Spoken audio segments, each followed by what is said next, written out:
So we are moving on to page 23 now, please. And are there any questions from members on page 23, please?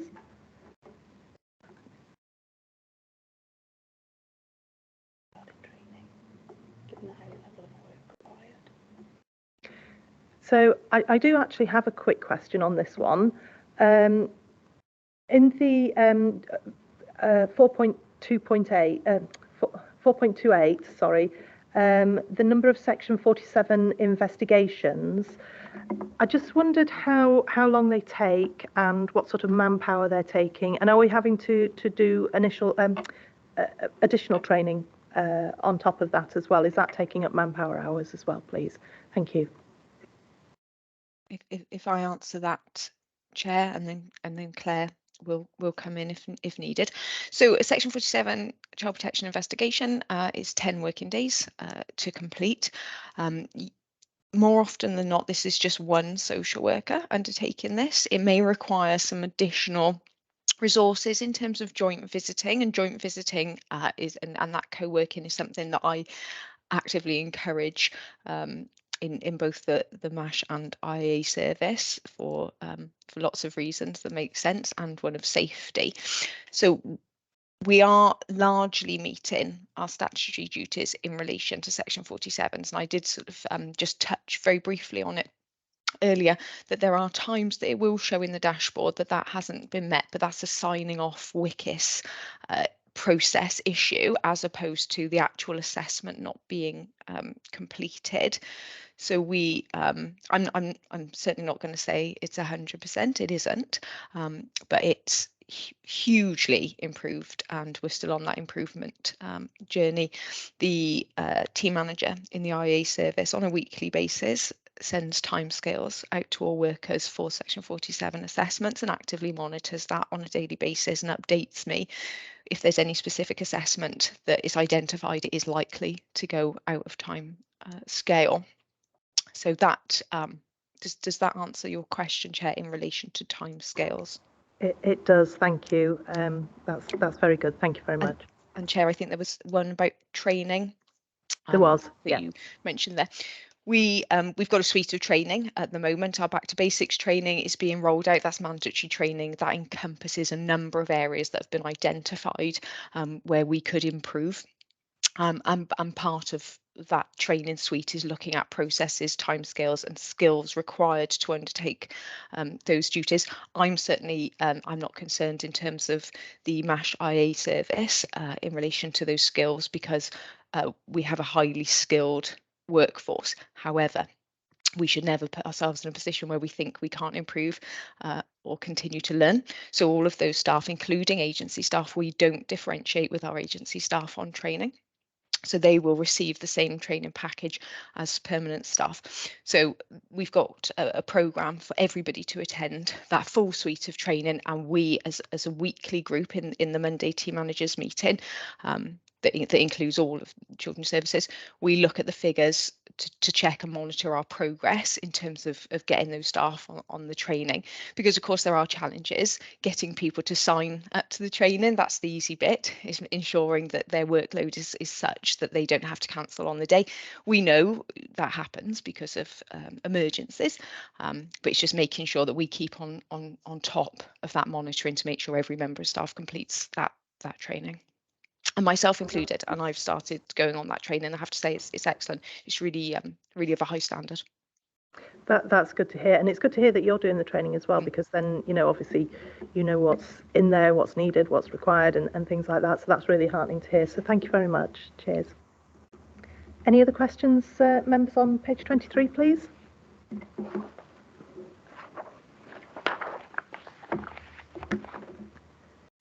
Page 24.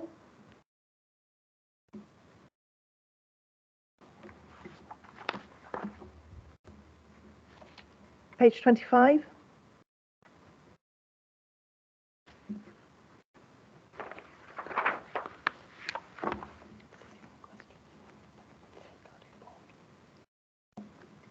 Page 26. I do have a question on page 26 as well. So the about halfway down, the safeguarding board is mentioned there, and I just wondered, because as a member myself, I wasn't aware that there actually was a safeguarding board with the health board. I wasn't aware of it. I don't know if it's a new thing or whatever, but I wasn't aware of it. And I just wondered how, if I as a member wasn't aware of it, how the public would be aware of it, and how we access it as councillors if there's issues, and how the public would be able to access that. And I don't know if somebody, perhaps Claire, because I think you're vice of that board, if you could offer some clarity on that, please. Thank you. Yeah, thanks very much, Chair, for the question. The Regional Safeguarding Board has been in existence in a statutory form since 2016. It's part of Part 7 of the Social Services and Wellbeing Act that sets out the footprints for regional safeguarding boards. And when we moved as part of the boundary changes, we had been in the old Western Bay Regional Safeguarding Board for adults and children, and now part of the Cwmtawf-Morgannwg Regional Safeguarding Board. I think part of the challenge for any regional structures are how can they be visible to residents, to citizens, to councillors, because we're very used to working, aren't we, on our local authority footprint, but when anything is on a regional basis, it can seem not quite as visible and the role less understood. There is an excellent website which we can share with members, which sets out quite clearly what the board does. There's lots of policies and procedures which are developed by the Regional Safeguarding Board, which are included there, and we then implement those in each of the statutory partners to the board. And the statutory partners to the board are not just the 3 local authorities and the health board. It includes South Wales Police, it includes probation. So really it is the board that takes that leadership role in terms of safeguarding across the region. I think for us in Cwmtawf-Morgannwg, the Safeguarding Board and the leadership role it played in the recent Child Practice Review publication probably brought it to the fore in the public mindset more than ever previously it had been. And actually, I think my reflections are that it undertook those leadership roles very effectively. It very clearly set out that the Child Practice Review was commissioned on a multi-agency basis, and the implementation of the recommendations would be undertaken on a multi-agency basis. Now, part of the reason we appended in this report the annual plan for the board is so that there is some more visibility in scrutiny of the role of the board.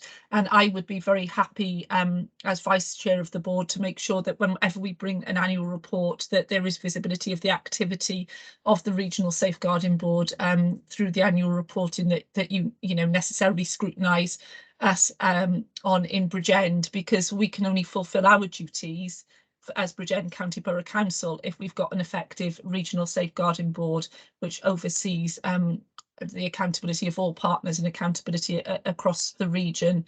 But yeah, I think that we can just keep promoting the role of the board, advising members, publicising it, and some of the important actions in that recent child practice report actually are at board level. So some of the information sharing actions, and also that the awareness raising actions are set at Regional Safeguarding Board level. So hopefully it will become even more visible as we move forward.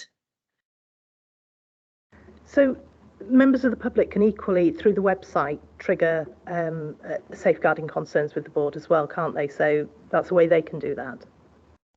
I think the important thing is not to undermine the local duty to report. So we run our own MASH and IAA. There's a parallel MASH in Pontypridd, and you wouldn't want members of the public to become at all confused about how they report a safeguarding concern, because a safeguarding concern is reported to MASH in hours. We've got our out of hours emergency duty arrangements, and certainly we can perhaps do some comms again after this meeting to highlight how to report those safeguarding concerns.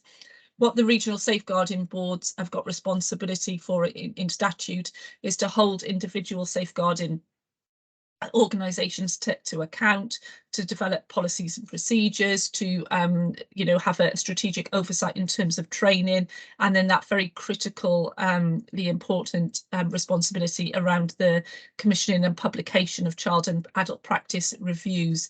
And all child and adult practice reviews are published on the board website. It's only very sadly a very small number that you know, the media are interested in, but if members look at any Safeguarding Board website, they'll be able to see that the practice reviews that are published across Wales. The board does have a complaints procedure. So I suppose that in terms of more interface with the public, if a member of the public wishes to bring forward a complaint in terms of safeguarding procedures, they can take that forward via the board mechanisms, but that would be the main interface from a public perspective. That's lovely to hear. Thank you very much. And I do agree with you about the comms aspect of it. I think that's quite important, that the public do know what the board is there for, what its parameters are, and how they can interact with that. I think that's very important. So yeah, going forward, I think that's a good idea. Thank you. Any other questions on page 26, sorry? Page 27.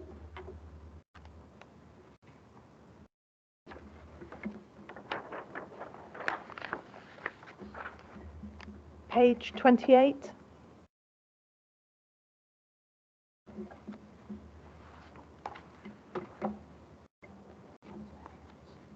Page 29. Councillor Hughes. Hi, yeah. So my question is in relation to 4.67, the setting up the Safeguarding Education Working Group. So I'm just wondering with that, obviously it is important that the communication between schools and safeguarding is good. And I know this has been brought up previously in Scrutiny Committee 1. And I'm told now that some schools have staff even employed specifically sort of deal with wellbeing safeguarding issues as the need, you know, it is great. And the rise in the amount of the safeguarding contacts, children on the Child Protect Register, and obviously, as the leader said, the pressures families are under at the moment with regard to the cost of living crisis is only going to have a further, you know, impact on this. So just wondering how that's going to look going forward. And are we looking at schools where there is a good practice, and are we going to share that then with other schools? I just feel, you know, schools, they are seeing these children for a long time every day, and they are likely to be, you know, raising issues with safeguarding. Thank you. Thank you. I don't know who wants to come in for this one. Brianna, do you want to talk about the group, and then I could perhaps add some more if need be? Yes, certainly. Thank you. Yes, thank you, Councillor Hughes, for the question. We are aware of this. Schools have raised this to us. We're aware of the resources and the implications. You know, everything that we're experiencing as a service is not in isolation. It spreads out to all aspects of children's lives. Schools are putting in huge resources in terms of managing this, and we recognise the need for really positive relationships between children's services and schools, and ensuring that, you know, we can do everything that we can do to help them, and vice versa. So we've got a group set up, and there's meetings diarised, to a working group to look at improving the information in referrals, ensuring that training is rolled out. So again, that duty to report and where schools can seek advice. So we have got that in the calendar. Unfortunately, the first one had to be postponed until the new year, but they are in the calendar, and everybody's sort of signed up and knows what they're bringing to that group. So it is something that we're live to. Thank you. Claire, do you want to come in? Yeah, and just to add, because it goes back to, I think, what I've said right at the start about safeguarding being everybody's responsibility, and many members will be school governors as well as members, and will know that, you know, there is a lead senior member of the senior leadership team in every school, who is the designated safeguarding lead within the school. As you'll see from the information within the report and the dashboards, all schools are undertaking their own safeguarding audit so that they can have confidence, and Estin, who have safeguarding right at the top of their agenda in terms of school regulatory regimes, can have confidence in school safeguarding arrangements. And there's quite a lot of resource under David Wright, the group manager in the Education and Family Support Directorate, and it's described in the report around the education engagement team, to really, as an authority, look at how we support schools in terms of their safeguarding responsibilities. And then it comes to relationships, doesn't it? And I think what Ray has described is how we're looking to put back in place a lot of the good practice that existed pre-COVID, where there would be regular interface meetings. We've got an excellent model here in Bridgend of being co-located in localities between early help and safeguarding localities, 2 out of 3 on school footprints in terms of that co-location. So there's some really good basis to build on about how we, build those really productive and effective professional relationships, so that safeguarding is dealt with across all agencies in the most effective and timely way, that schools know what needs to be reported, what's managed at a school level through the policies and procedures that they have in place, and that there's that consultative model in terms of professional advice, which Dave's team, I think, spends a lot of time day in, day out, providing that advice into schools. But we can always improve, and I think getting these meetings back in place for the new year is a key part of how we want to work going forward. Thank you. Does that answer your question, Councillor Hughes? Yeah, lovely, thank you. Thank you. I can see Leader's got his hand up, so I'm just going to bring him in very briefly here. Yeah, so just to say that I think it's interesting that schools have recently carried out a self-evaluation of their safeguarding arrangements, and actually, and I know this might sound odd, but I'll explain. I'm pleased that they haven't given them all greens. Some of the schools have identified they need to make improvements, and I think that's really important that schools recognise that there's always more to do, isn't there? And I'm pleased about that recognition, and also their enthusiasm and their willingness to work together with us, and reconvening that, having that group with I think the term select is used in the report. I'd say representative group, and all our head teachers are select, I'm sure. So having that group and thinking again, is there more we can do? Is there different ways of working? And Councillor Hughes has made the point very well.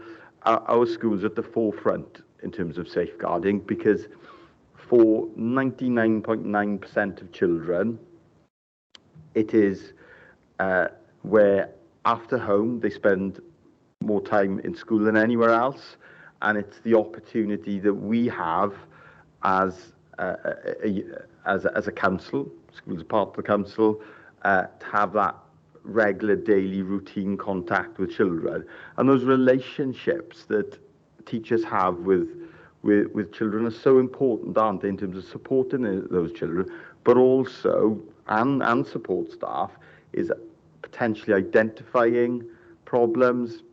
Are they just typical problems of children growing up, or is there something deeper and more serious? So working together with schools, I think there's a real opportunity, and it's quite timely following the pandemic, because as I said earlier, we've lost a lot in that pandemic. We lost a lot of time and relationships, and those relationships are being rebuilt, and there's an opportunity now to think again about some of those systems we have in place and how we can strengthen them further. Though I would say we have got very good relationships with our schools, don't we? Colleagues and schools are very good, but this is about saying what more we can do, because we know that schools will always have children's well-being at their heart. And actually, while schools have their focus on outcomes and results, if you get the very first building block of that is safeguarding and well-being, isn't it? Get safeguarding right, get well-being right, get well-being right. We know that it is a much less of a challenge then, and it's much more likely that those children will thrive and succeed and attain as well. Thanks, Jay. Thank you, Leader. I think you've raised a really pertinent point there as well with the self-assessments, and for anyone who's using it across the whole of the council, because I know that there's a lot of new self-assessments coming in, and we're seeing a lot of greens and not so much of the ambers, and certainly not the reds. We don't want to see too much of the reds, but certainly if we're self-critical, then that is a springboard for improvements as well. So I would encourage anyone who is undertaking the self-assessments not to be afraid of being self-critical in that regard, because improvements can only come from that, and I think that's a good thing. So I think that's very much a pertinent point there. So thank you very much, Leader. Lovely. Della, does that complete your question? Are you completely satisfied now? Yeah, that's great. Thank you. Lovely. Thank you, Councillor Hughes.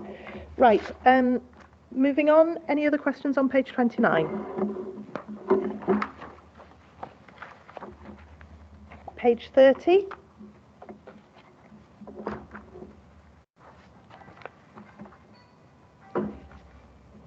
Page 31, and I'll have £10 off you. Thank you very much. It's always good to get the leader. Yes, page 31. Any questions, please? So that brings us on to the Safeguarding Board annual plan.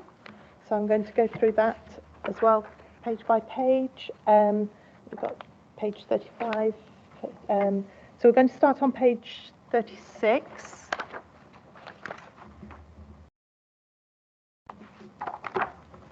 Page 37.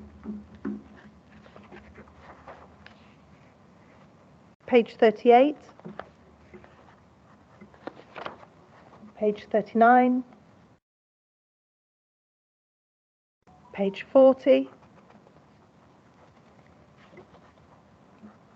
Page 41. Page 42. Page 43. Page 44. Page 45. Page 46. Page 47. I just want to note on page 47 that obviously those are some contact details for safeguarding if you're concerned. And I know that, Claire, you've raised this and said, you know, you do make these available. So they are actually there, and to be noted again that they are there for members. So that's good to have. Page 48 is the membership. Page 49 is the same again. Page 50 is the structure. And then that brings us to page 51, which is possibly the smallest writing I've ever seen. So I'm going to switch over because I've got a slightly larger format. Apologies, everyone. So I'm going to go through this appendix 2 on page 51, and the way that I'm going to do it is it's in 4 sections, and then if I go through top left, top right, bottom left, bottom right, and if we go that way. So if we go top left, are there any questions, please?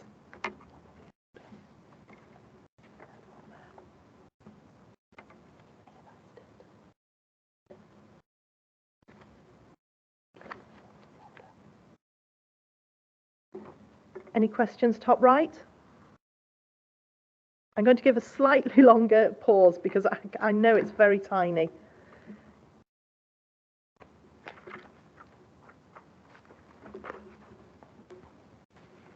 Bottom left.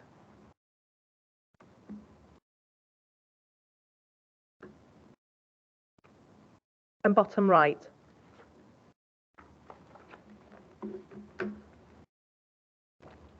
If members are satisfied, I'm going to move on.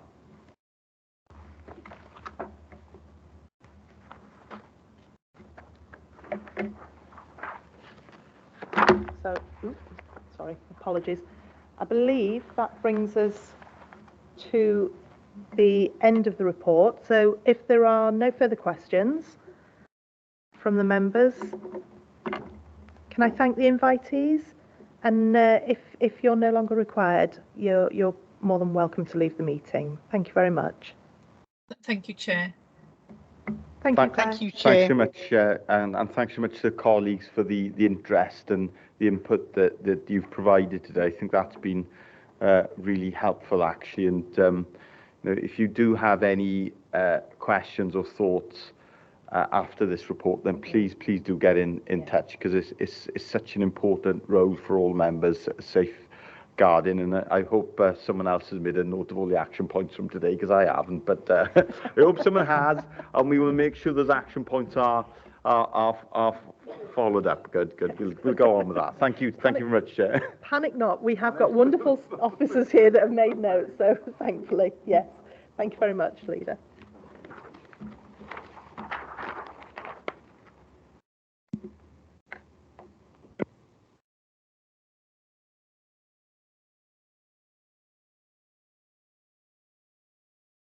Lovely. So moving forward on to item 5, the conclusions and recommendations. I'm just going to ask our officer here, Jess, to possibly round up for us, please. Thank you very much. Thank you, Chair. So the members have asked various questions and received numerous responses from officers in attendance. I've just picked up a couple of points. So in particular, obviously, we had the first report, which was the summary of the adult services inspections. I think the only thing I picked up in terms of whether you would wish to make any sort of recommendations or proposals in that respect was in respect of the rota visits that a couple of members picked up on. And I think, Chair, you had wanted training to sort of get going in the new year to allow those rota visits to take place. I'm not sure if members wanted to make any proposals in that respect. Absolutely. Yeah, I think it's important that we get those going, but I'm going to open the floor to members if they wish to make comment on that.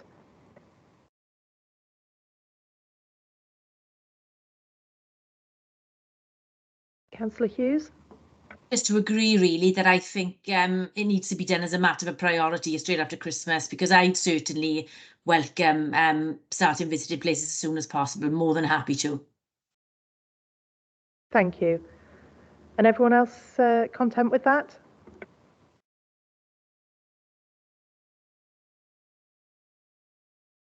I'll take it from the silence that you are, or you're asleep, I don't know which.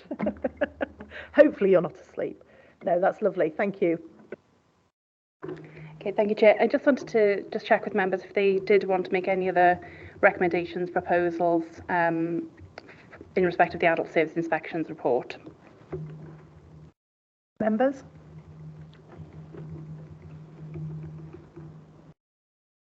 If not, I can move on to the safeguarding annual report that was shared with members. Claire raised that the report covered October 2021 to September 22 rather than over a financial year, and she did say that she would welcome feedback from members if members had found that helpful in bringing up-to-date information rather than old information that had potentially been looked at as part of her director's annual report, which of course is financial year to financial year. So if members did want to give any feedback to the Directorate in that respect. Members, do we have a view on this?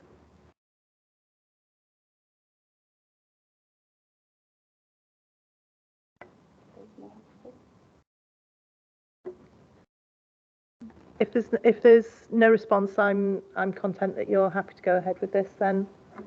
Yep, that it was helpful. Yep, it was helpful, so we'll go forward with that. Thank you. Thank you, Chair. There was some discussion regarding services in respect of those who find themselves homeless. Claire has circulated a link to the Council's website with a list of the warm hubs available, and they are set out by area, so we can circulate that amongst members following the meeting. The leader obviously did say as well he's going to have a check on the weather stations and see whether those could be used to deploy other services across the council. So if members would like, we can make that request as to whether that's been looked into. And Chair, you made a comment as well in respect of the grants being rolled out, and the leader was happy to provide an update in that respect as well. So if members would like, we could ask for further information on those 2 points. Certainly, I think an update on the grants and where we are with those is quite important, because the help with the hubs is required now. We're in the cold weather now, so we do need to get on top of that and find out where that is. So if the leader would kindly take up that offer that he provided there and swiftly send the information back to us, that would be appreciated. Thank you. The other point that I'd picked up was in relation to the deprivation of liberties safeguards, and the committee have requested the information that goes to Welsh Government as to how many referrals had come in, how many were authorised, the number that was standard as opposed to urgent, and how many were withdrawn and the reasons why. So we can ask the Directorate for that information. And the final piece, or the final discussions were around the Safeguarding Board and how to make safeguarding referrals. I know Claire mentioned there was a website she could share with members, certainly in respect of the board, and would recirculate information regarding how to make a safeguarding referral in the when there's a safeguarding concern, and just whether members wanted to be updated in that respect once those are circulated. Members, would you like to be updated on that? Would anybody have a view on that, please?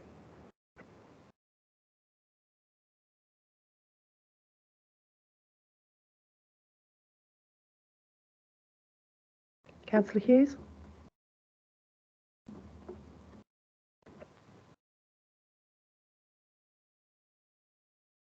I think. Oh, sorry, I didn't turn my mic on then. Oh, sorry.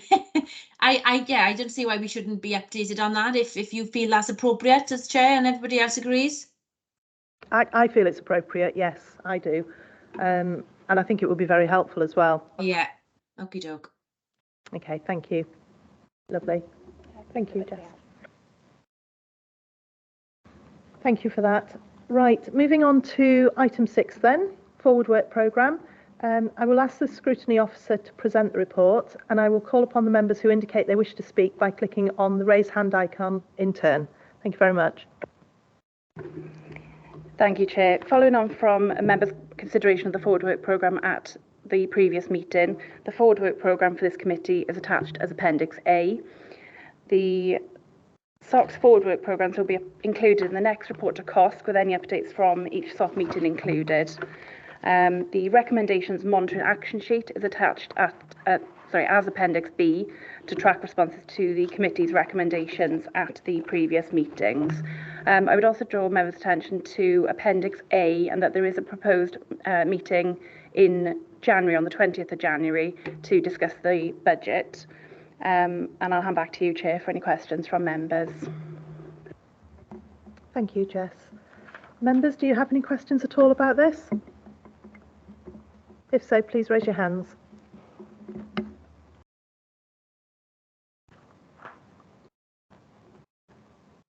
No question from members. I do want to raise the fact that on February's meeting, it's going to be quite a hefty meeting, and I just wanted to get members' view on that.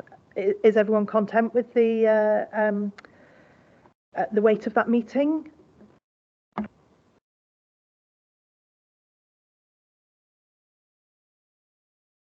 Jessica? Yes, Chair, if I may come in, I appreciate that it appears there are 4 sort of fairly substantial items, it appears in the February meeting. I just wanted to reassure members that we are liaising with the Corporate Director for Social Services and Wellbeing, and obviously with yourself as well, Chair, to identify whether that in fact is going to be 4 separate items, or whether it's more appropriate that certain items of those are going to be grouped together into either one or two larger items. So just to provide that reassurance that it's likely that those can be rolled into fewer items. Thank you. I think that's wise to do that, because when it's split down into four like that, it does seem to be an awful lot. And you're quite right. We've had conversations about this and how we're going to deal with this. And I think once it's rolled into either one or two items, it will be far less daunting. So thank you, Jess.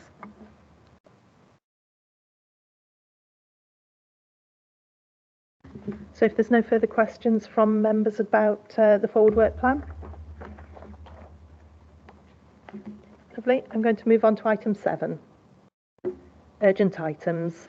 There are no urgent items of business in respect of which notice have been given in accordance with Part 4, Paragraph 4 of the Council Procedure Rules.